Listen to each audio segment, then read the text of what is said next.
एक दिन बादशाह अकबर ने बीरबल से पूछा, तुम्हारे धर्म ग्रंथों में यह लिखा है कि हाथी की गुहार सुनकर श्री कृष्ण जी पैदल दौड़े थे। न तो उन्होंने किसी सेवक को ही साथ लिया और न ही किसी सवारी पर ही गए। इसकी वजह समझ में नहीं आती। क्या उनके सेवक नहीं थे? बीरबल बोले, इसका उत्तर आपको समय आने पर ही दिया जा सकेगा।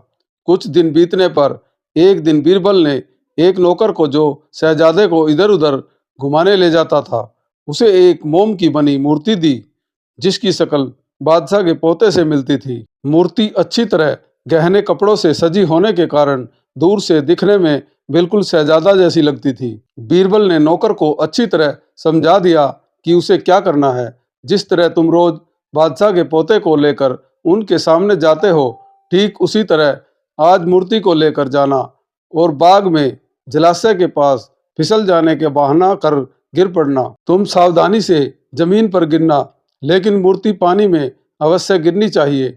यदि तुम्हें इस कार्य में सफलता मिली तो तुम्हें इनाम दिया जाएगा। एक दिन बादशाह बाग में बैठे थे। वहीं एक जलाशय था। नौकर शहजादे को खिला रहा था कि अचानक उसका पांव फिसला और उसके हाथ से शहजादा छूटकर पानी में जा गिरा।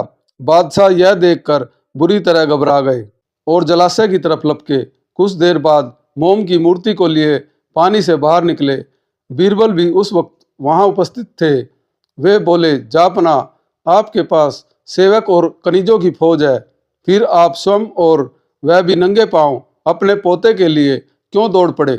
आखिर सेवक सेविकाएं और आपकी फौज किस काम आएंगे?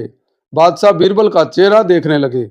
अब भी आपकी आंखें नहीं खुली तो सुनिए। जैसे आपको अपना पोता प्यारा है, उसी तरह श्री कृष्ण जी को अपने भक्त प्यारे हैं, इसलिए उनकी पुकार पर वे दौड़े चले गए थे। यह सुनकर बादशाह को अपनी भूल का एहसास हुआ।